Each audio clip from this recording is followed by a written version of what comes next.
Fase de manutenção, autonomia. Muitos pacientes chegam a suspender a medicação sempre com orientação médica, quando a angústia já é simbolizada e o pânico perde sua força de irrupção. Frankel nos lembra que o homem não é apenas um organismo químico. É um ser que pode escolher sua atitude diante do inevitável. A medicação ajuda a tornar o inevitável suportável. A análise ajuda a torná-lo significante. Juntas, elas permitem que o sujeito não apenas controle o pânico, mas o atravesse para encontrar algo próprio do outro lado, um desejo que não seja apenas reação ao medo, mas afirmação da própria existência. Na minha experiência, quem só toma remédio muitas vezes fica bem enquanto toma, mas recai quando suspende, porque a causa simbólica permanece intocada. Quem só faz análise sem medicação em crises graves pode ficar preso em acting out somático, sem conseguir sustentar o processo. A integração é o caminho mais humano e eficaz. Vamos refletir. Você já passou por essa dúvida? Remédio ou terapia? Ou conhece alguém que viveu isso? Qual foi o caminho que fez mais sentido na prática? Deixe nos comentários. Sua história ajuda muita gente que está nessa encruzilhada agora. No próximo segmento, vamos ao que o pânico realmente quer dizer, as mensagens inconscientes que ele carrega e como a análise as decifra. O que o pânico quer dizer? Chegamos ao cerne da questão. O pânico não é um sintoma aleatório, um defeito biológico ou uma crise sem sentido. Ele é uma mensagem curta, intensa, sem palavras articuladas, mas carregada de significado inconsciente. Na clínica, o pânico nunca surge do nada. Ele é o curto-circuito do que não foi simbolizado, do que o sujeito não conseguiu ou não quis colocar em discurso. É o corpo falando onde a palavra falhou ou foi proibida. Na escuta analítica cotidiana, vemos padrões recorrentes que revelam o que o pânico está tentando comunicar. Aqui vão os mais frequentes, com ecos teóricos que ajudam a nomear. Lutos não elaborados, perdas que foram engolidas em vez de choradas, morte de um ente querido, pai, mãe, avó, amigo, fim de um relacionamento significativo, aborto espontâneo, perda de um projeto de vida. O luto bloqueado não desaparece, ele se somatiza. O pânico surge quando algo na vida atual reativa a perda não simbolizada. Uma data, um aniversário, uma situação que evoca a separação. André Green falava do luto branco, afeto sem representação, que retorna como angústia sem objeto. No pânico, o sujeito revive a sensação de ser engolido pelo vazio que sentiu na perda original. Conflitos inconscientes, desejos reprimidos que ameaçam emergir. Desejo de abandonar um papel, ser o provedor perfeito, a filha boazinha, o profissional incansável, raiva contra figuras de apego, impulsos agressivos ou sexuais que o super-eu condena. O pânico explode quando o conflito chega perto da consciência, sem conseguir ser simbolizado. Freud via nisso a angústia automática, a excitação pulsional, transborda porque o ego não consegue reprimi-la nem elaborá-la. Lacan diria, o sujeito se aproxima demais do gozo proibido e o real irrompe. Medo de separação. O pânico frequentemente aparece em situações que evocam abandono ou perda de objetos. Viagens sozinho, término de relacionamento, filho saindo de casa. Promoção que exige mais autonomia. E o eco do desamparo primitivo. É o eco do desamparo primitivo. O bebê que sem holding se sente abandonado ao vazio. Winnicott explicava, quando o ambiente não sustentou a transição da dependência absoluta para a dependência relativa, o sujeito adulto revive o terror da separação como se fosse a primeira vez. O pânico é o corpo gritando: não me deixe sozinho. Excesso de responsabilidade. O pânico surge quando o sujeito assume ou é forçado a assumir um peso que excede sua capacidade simbólica. Ser pai, mãe de primeira viagem, cuidar de pais idosos, liderar equipe em crise, empreender sem rede de segurança. O super-eu cruel entra em cena. Você deve dar conta de tudo, sozinho, perfeitamente. Quando o sujeito não consegue mais sustentar essa ilusão de onipotência, o corpo desaba. Recalcate diga isso à sociedade do desempenho, o imperativo. Seja tudo, gera pânico quando o limite real aparece. Super-eu cruel. O pânico muitas vezes é punição interna. O super-eu ataca quando o sujeito falha em ser perfeito, forte, independente. Você não merece viver se não for invencível. Se você fraquejar, é o fim. O pânico é o corpo respondendo à tortura do ideal inatingível. Lacan diria: o super-eu contemporâneo não proíbe, ele ordena gozar. Goze de ser o melhor, goze de não precisar de ninguém. E quando o sujeito não consegue, o real retorna como terror. Em resumo, o pânico é um curto-circuito do não simbolizado. É o que acontece quando o afeto, o trauma, o desejo ou o desamparo ficam fora da cadeia significante, sem palavras, sem narrativa, sem outro que contenha. O corpo vira o palco onde o inconsciente encena o que a mente não suporta pensar. Como Grimm dizia, o afeto sem representação devora o sujeito por dentro. O pânico não é o inimigo. É o mensageiro desesperado dizendo: olhe para mim, nomeie-me, integre-me, ou eu vou voltar mais tarde, mais forte.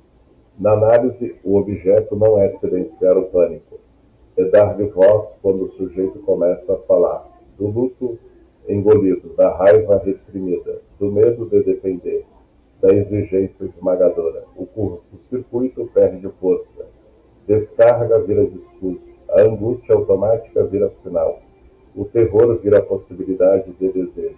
Vamos repetir. Olhando para trás, você já percebeu que um pânico seu ou de alguém próximo carregava uma dessas mensagens: um luto, uma separação, uma cobrança interna? Deixe nos comentários. Nomear ajuda a transformar. No próximo segmento, vamos à ética da clínica. O que a psicanálise realmente promete e não promete diante do pânico.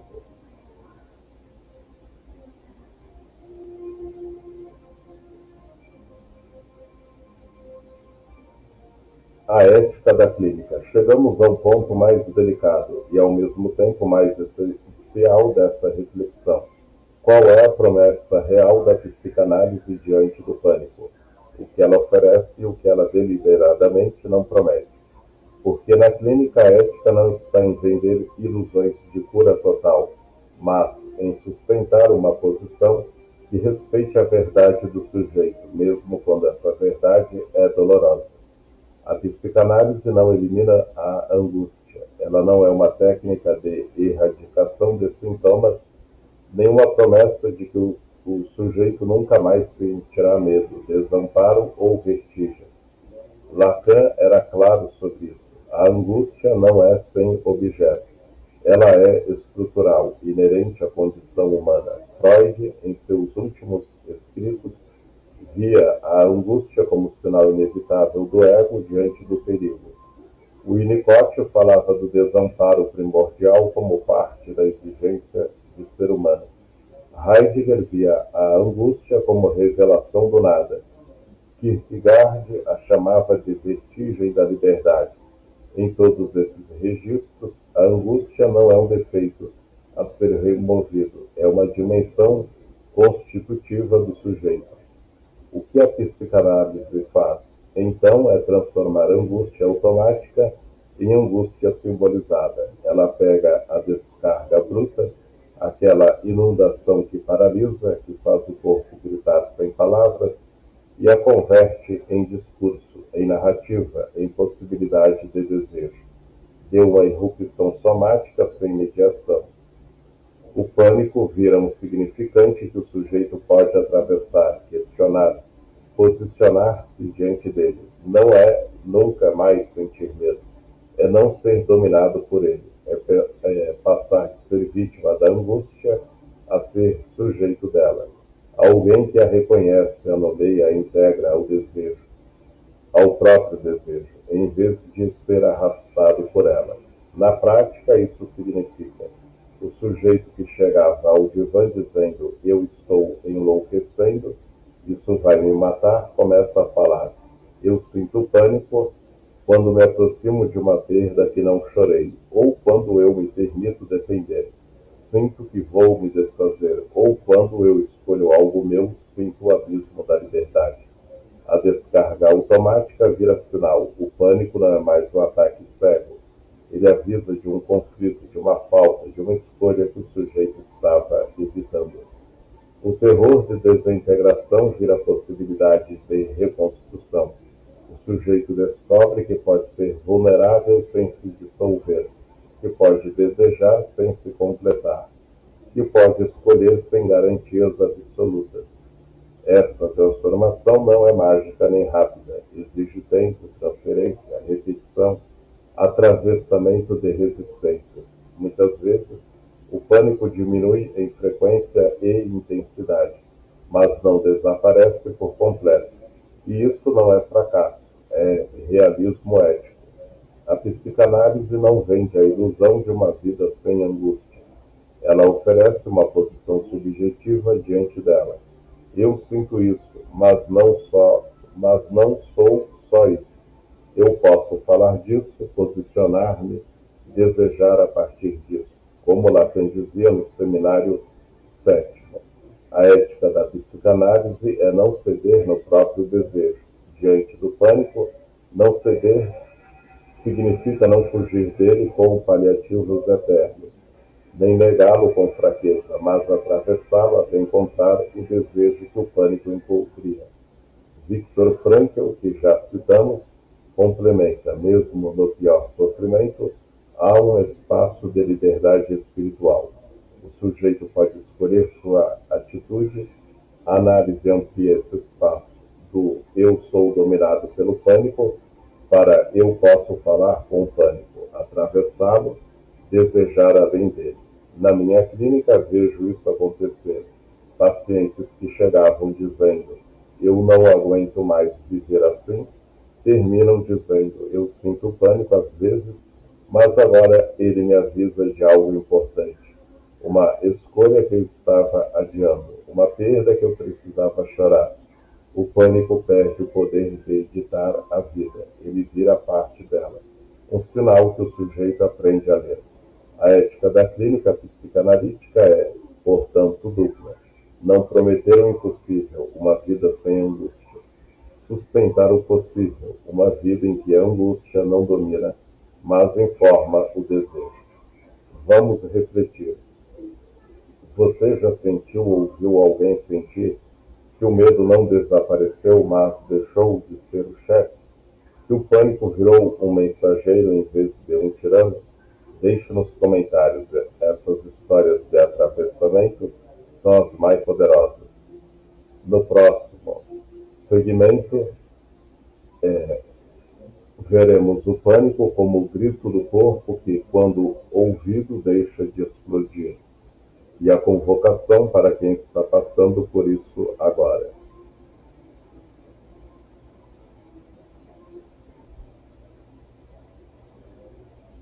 Chegamos ao final dessa jornada profunda pelo território do pânico, um território que para muitos parece um abismo sem fundo, mas que, quando atravessado com escuta e coragem, revela não só sofrimento, mas também possibilidade de transformação. O ataque de pânico não é fraqueza, não é sinal de que você não aguenta, não é forte o suficiente, ou falta fé. É o corpo gritando aquilo que a palavra ainda não conseguiu dizer. É o inconsciente usando o somático como última via de expressão quando o simbólico foi bloqueado, quando o afeto ficou sem representação, quando o desamparo primitivo, real não metaforizado, a vertigem da liberdade ou superior cruel não encontraram saída no discurso. Quando o sujeito começa a falar, no divã com um amigo de confiança, em um diário, em uma terapia, a angústia encontra forma. E quando encontra forma, ela deixa de explodir. Deixa de ser uma descarga automática que devora tudo. Vira sinal, vira narrativa, vira parte da história que o sujeito pode contar sobre si mesmo. Não desaparece por completo, porque a angústia é estrutural, mas perde o poder de dominar, de ditar a vida. O sujeito passa de vítima do pânico a sujeito do seu desejo, capaz de posicionar-se diante dele. Eu sinto isso, mas não sou só isso. Posso atravessar isso. Se essa reflexão fez sentido para você, se tocou em algo que você já viveu, que atendeu no consultório, que viu em alguém próximo, compartilhe. Compartilhar não é só espalhar um vídeo, é ajudar alguém que está no meio de uma crise a sentir que não está sozinho, que aquilo tem nome, que há um caminho além do controle imediato.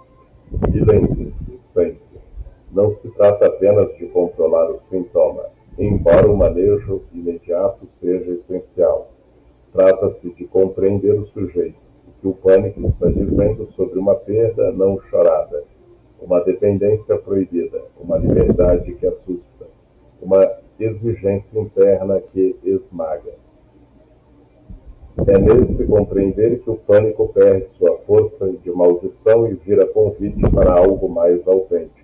E você, já viveu um ataque de pânico que parecia vir do nada, mas depois revelou uma história antiga?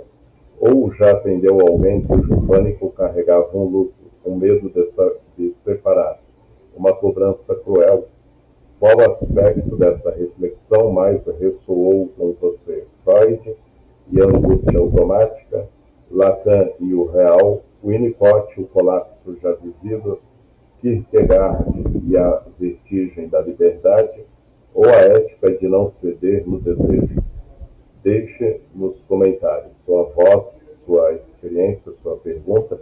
Tudo isso enriquece essa conversa coletiva e pode ser o gatilho para que alguém que está sofrendo agora se sinta visto, compreendido, menos sozinho. Se o vídeo tocou você, curta, para ajudar o algoritmo a levar essa reflexão a quem precisa. Compartilhe com alguém que está passando por isso ou que atende quem passa. Inscreva-se no canal Alan David, psicanalista clínico, e ative o sininho para não perder as próximas análises profundas sobre angústia, desejo, sofrimento e subjetividade no nosso tempo. Obrigado de coração por ter chegado até aqui, por ter dedicado esse tempo para refletir sobre algo tão íntimo e doloroso. Você não está sozinho nesta. Um forte abraço. Respiração calma